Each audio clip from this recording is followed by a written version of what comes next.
आप देखेंगे यहाँ पर फास्टर्स को 40% मदद है, मीडियम पेसर 32% और स्पिनर सबसे कम है। देखिए ग्लेन फिलिपी और इफ्तिकार अहमद दो अच्छे पिक हो सकते हैं क्योंकि दोनों थोड़ी बहुत बॉलिंग जरूर करेंगे। 59 की औसत से फ़खर जमान ने रन बनाए, 58.4 की औसत से बाबर आजम है, रिजवान का 42 का औसत आता है।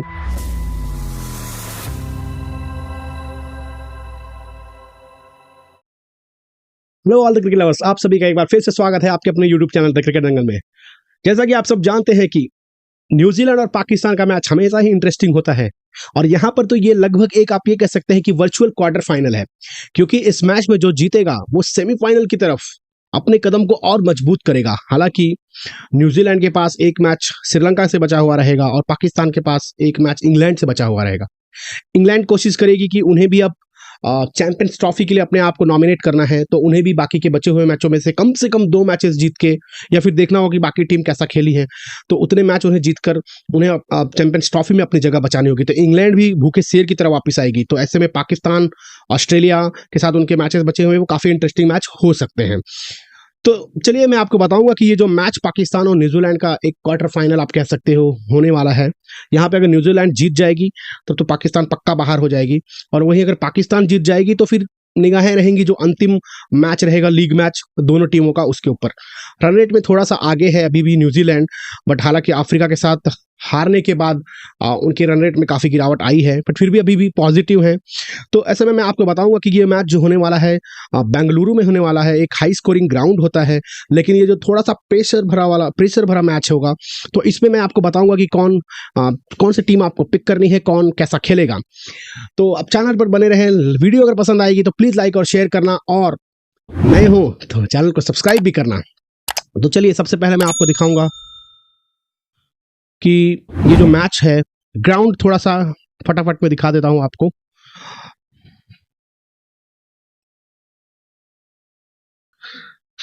चिन्नास्वामी स्टेडियम बेंगलुरु, और अगर मैं इस ग्राउंड की बात करूं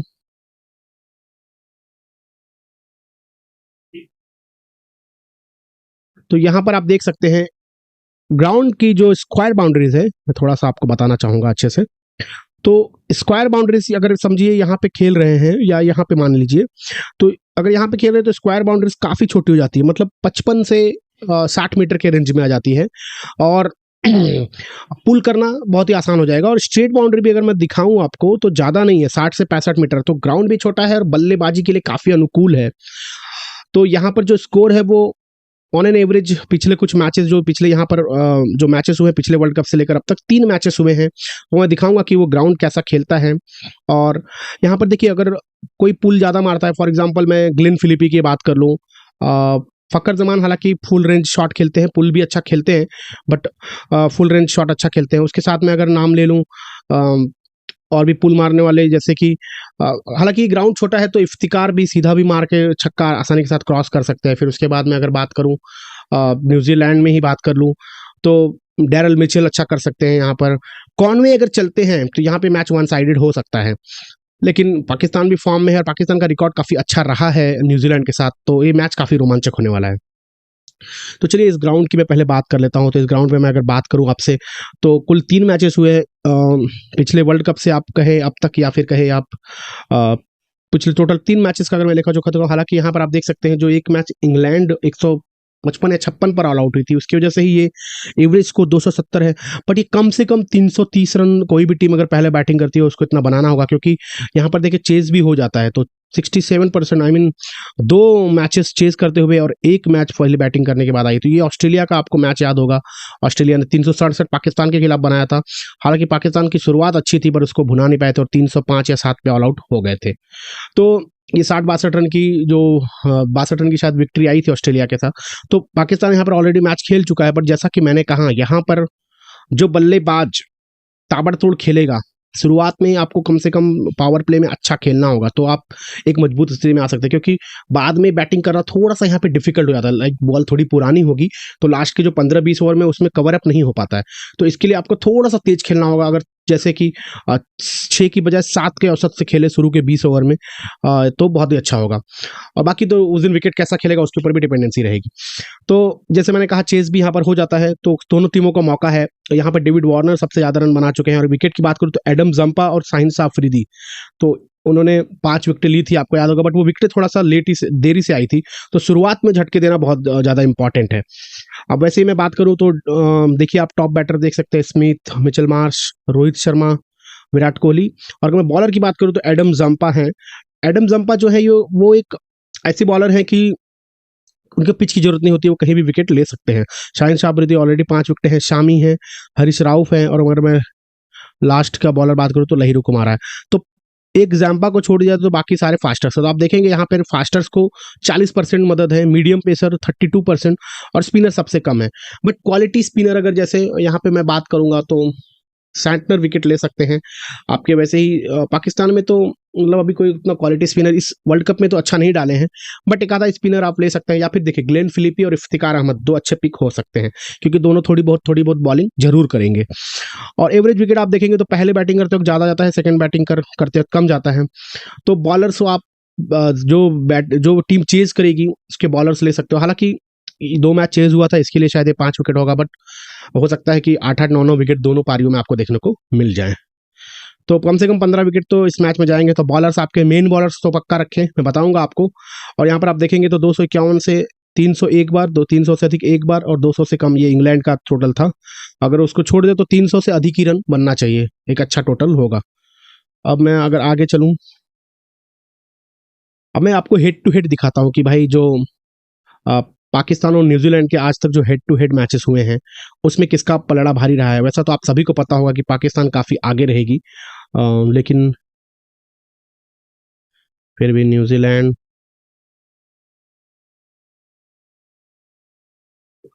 मैं पाकिस्तान की बात करता हूँ यहाँ पर।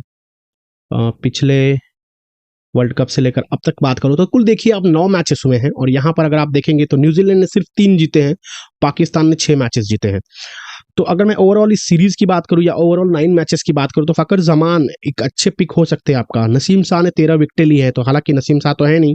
अब ऐसे में नसीम साहब की जगह पे मैं मोहम्मद वासिम का नाम आपको सजेस्ट करूंगा। मैं क्यों करूंगा वो भी मैं आपको बताऊंगा। मैचेस शायद मोहम्मद वासिम उतना खेले ना हो। तो मैं पाकिस्तान की अगर मैं पहले बात कर लूँ कि पाकिस्तान के बैटर में आप देख सकते हैं 58 की औसत से 59 की औसत से फकर जमान ने रन बनाए, 58.4 की औसत से बाबर आजम है, रिजवान का 42 का औसत आता है। आगा सलमान को टीम में रखें क्योंकि 7 मैचेस दिए हैं न्यूजीलैंड के साथ, तो थोड़ा बहुत उनको जानते होंगे। 33 या 34 की औसत है। अगर मैं इफ्तिकार अहमद की भी बात करूँ तो 2 में 122 है, तो इन्हें भी मौका, इन्हें तो खिलाएंगे ही खिलाएंगे। इमामुल हक का भी 35 का औसत है। हालांकि अगर मैं नीचे जाऊं देखो अब्दुल्ला शफीक ने क्या कोई मैच खेला है, तो 2 में 13 ही है, तो शफीक का उतना अच्छा औसत हेड टू हेड में नहीं है। तो हो सकता है शफीक को आप अपनी टीम में ना रखें। वर्ल्ड कप का फॉर्म थोड़ा बहुत बढ़िया है, अच्छा है, मैं दिखाऊंगा वर्ल्ड कप में कैसा खेले हैं, बट हेड टू हेड में 2 ही मैचेस खेले हैं तो अच्छा नहीं है। उस बेसिस से आप उन्हें नेग्लेक्ट कर सकते हैं। पाकिस्तान भी चाहे तो उन्हें नेग्लेक्ट करके इमामुल हक ला सकती है, बट खैर वो तो उनका मैनेजमेंट जाने। अब तो ये मैं बॉलर की अगर बात करूँ, बैट्समैन मैंने ऑलरेडी आपको 3-4-5 बता दिए हैं कि जिनका औसत लगभग 40 के ऊपर है, ये 3 है। और उसके बाद आगा सलमान को रख सकते हैं, थोड़ा सा नीचे आते हैं क्योंकि यहाँ पर आपको बैटर रखना होगा, क्योंकि डीप तक थोड़ा सा जा सकता है ये मैच। अब यहाँ पर मैं विकेटों की बात करूँ तो शाहिन शाह अफरीदी 5 में 11, हरीश राउफ 7 में, हरीश राउफ आपको 7 में 10 दिख रहे हैं, और सामा मीर ने अच्छा किया है तो इनको इसमें रखे। 6 में 10 विकेटें हैं तो काफ़ी अच्छा है। मोहम्मद वासिम की मैं बात कर रहा था, इनकी आपको 6 में 9 विकेटें हैं, तो ये विकेटें 2 विकेट तो कम से कम ले जा सकते हैं। और क्योंकि देखिए मैंने कहा कि 35 से 40 ओवर में बेंगलोर में रन बनाना थोड़ा सा मुश्किल हो सकता है, क्योंकि थोड़ा बॉल रुक के आ सकता है, और वहाँ पे ये मोहम्मद वासिम 1-2 विकेटें आपको दिला सकते हैं। बाकी तो शादाब खान का भी 4 में 4 है, मोहम्मद नवाज का 6 में 6 है।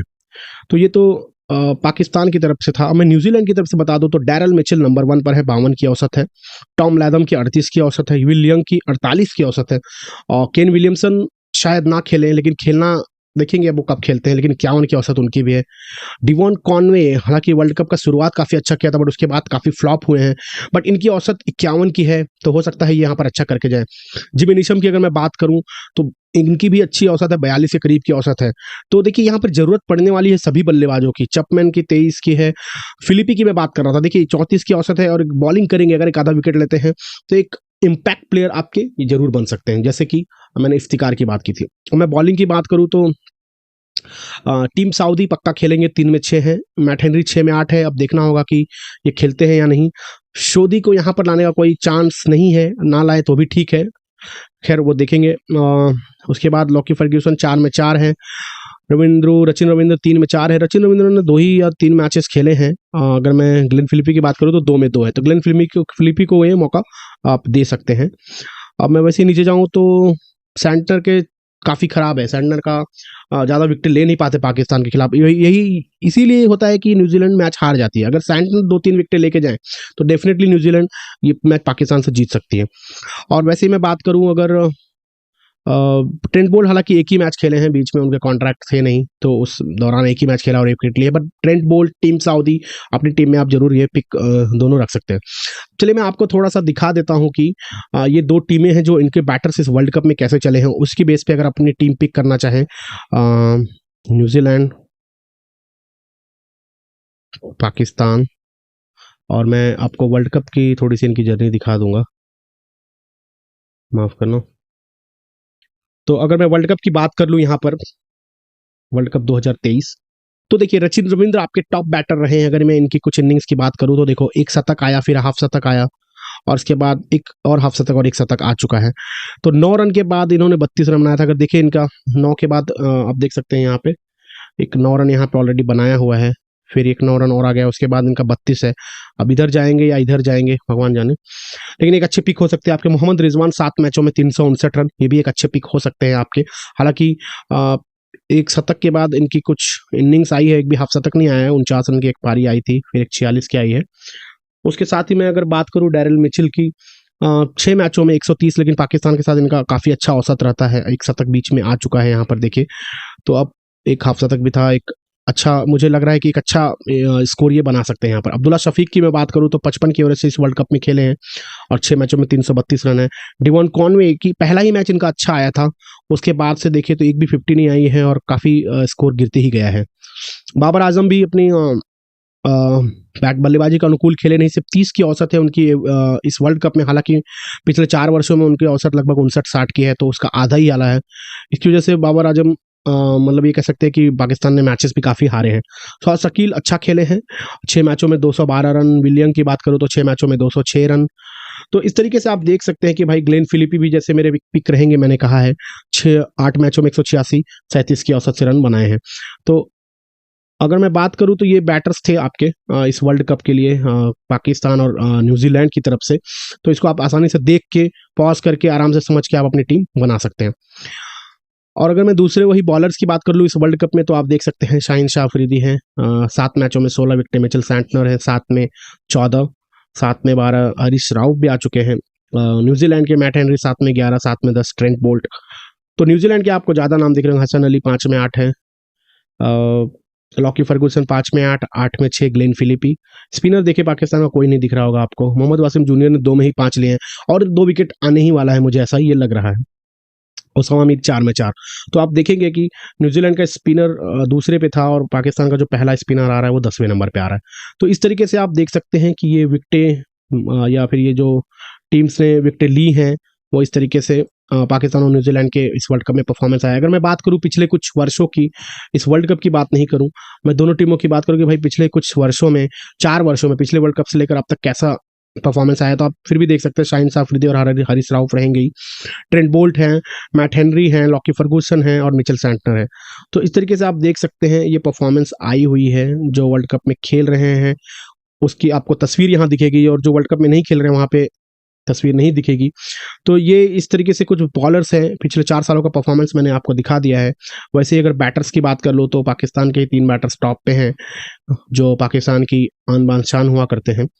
वैसे ही मैं अगर टॉम लैथम की बात करूं, फिर रिजवान है, फिर मिचेल है, फिर कॉनवे है, फिर विलियमसन, अगर खेलते हैं तो बहुत ही ज़्यादा प्लस पॉइंट होगा। बट नहीं भी खेलते हैं तो मेरे ख्याल से उनकी टीम है अच्छा फाइट बैक दे सकती है।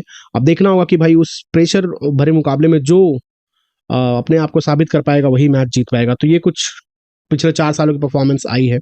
तो आपने जैसे देखा होगा कि ये परफॉर्मेंस के बेस 4 सालों का परफॉर्मेंस हो, चाहे हेड टू हेड परफॉर्मेंस हो, चाहे वर्ल्ड कप की परफॉर्मेंस हो, चाहे ग्राउंड का परफॉर्मेंस, तो अगर उस बेस पे हम एक टीम पिक करना चाहें तो दोस्तों मैं आपको बता सकता हूं कि देखिए ये एक बैटिंग ट्रैक हो सकती है।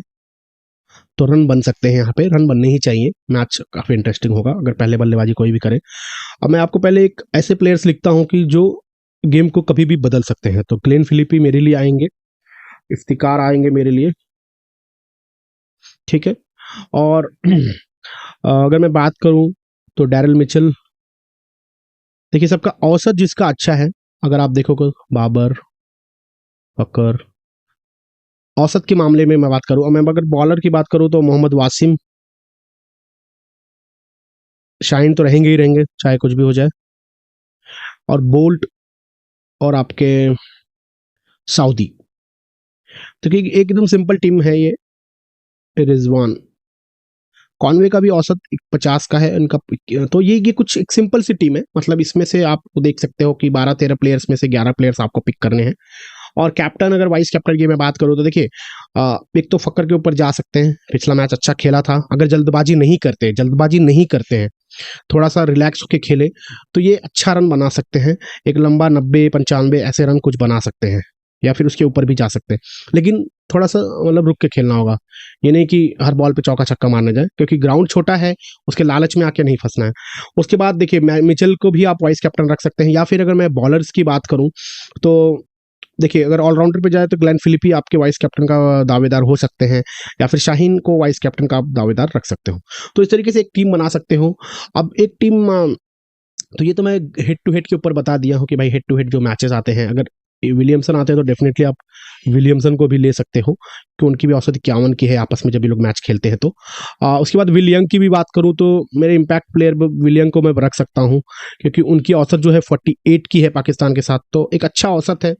बस ये अगर शुरू के 3-4 ओवर 5 ओवर अच्छे से खेल जाए शाहीन को और हारिस को, तो ये एक लंबा रन भी बना सकते हैं। मतलब एक लंबा रन मतलब शतक का भी मैं बोल रहा हूँ, इनका शतक हालांकि है नहीं पाकिस्तान के साथ, बट एक अच्छा रन बना सकते हैं। दूसरा, अगर मैं इम्पैक्ट प्लेयर की बात करूं तो मुझे ऐसा लगता है कि जिस हिसाब से ग्राउंड है, शौक शकील वहां पे अच्छे रन बना सकते हैं। बस जल्दबाजी नहीं करनी है, थोड़ा रिलैक्स होके खेलना है। सेंटर, और देखिए मैंने कुछ प्लेयर्स को पिक नहीं किया है, लाइक सेंटर अब्दुल्ला शफीक आप बोल सकते हो, अब्दुल्ला शफीक हो गए। फिर उसके बाद और कुछ प्लेयर्स का मैं ऐसे नाम ले लूँ तो हैरिस राउफ, हालांकि हरीश राव को आप एडजस्ट कर सकते हैं। फिर कोई बैटर यहाँ पे न्यूजीलैंड का आपको निकालना हो, कॉनवे को निकाल के यहाँ पे हरीश राव को भी आप सेलेक्ट कर सकते हो, बट एज अ ग्राउंड छोटा है, रन बनने वाला है, उसके हिसाब से मैंने किया है। तो ये प्लेयर्स को 2 ही 4 मैचेस खेले हैं और परफॉर्मेंस उतनी हेड टू हेड में आई नहीं, इसके लिए मैंने नहीं रखा हुआ है। बट अगर आप वर्ल्ड कप के दृष्टिकोण से जाना चाहो तो डेफिनेटली तीनों प्लेयर्स को ले सकते हो, क्योंकि वर्ल्ड कप में इनकी अपनी टीम के लिए परफॉर्मेंस अच्छी आई है। तो इस तरीके से आप अपनी टीम बना सकते हैं। उम्मीद करता हूं कि आप इसमें से कुछ 11 प्लेयर्स पिक करें। इसमें से देखिए 9 से 10 प्लेयर्स तो मैं बोल रहा हूं आपको अच्छे प्लेयर्स हैं और वो परफॉर्म करने ही वाले हैं। बस थोड़ी सी गलतियां नहीं होनी चाहिए, क्योंकि कुछ प्लेयर क्या होते हैं, ओवर कॉन्फिडेंस हो जाते हैं, या फिर कुछ इतने रिलेक्टेंट हो जाते हैं कि बट ठीक है अब ये शॉट तो मेरा 6 जाएगा या 4 के लिए चला जाएगा, तो वैसी गलती ना हो।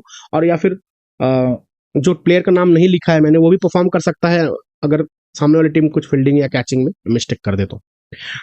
उम्मीद करता हूँ ये एक अच्छी टीम होगी, आप एक अच्छी टीम पिक कर पाएंगे। जो भी मैंने आपको एनालिसिस चारों चीजें बताई है, ग्राउंड के ऊपर बताया है, हेड टू हेड बताया हुआ है आपको, वर्ल्ड कप की परफॉर्मेंस और पिछले 4 वर्षों की परफॉर्मेंस, तो इस पे आप अपने खुद से टीम बना सकते हैं और एक अच्छे पॉइंट अर्जित कर सकते हैं।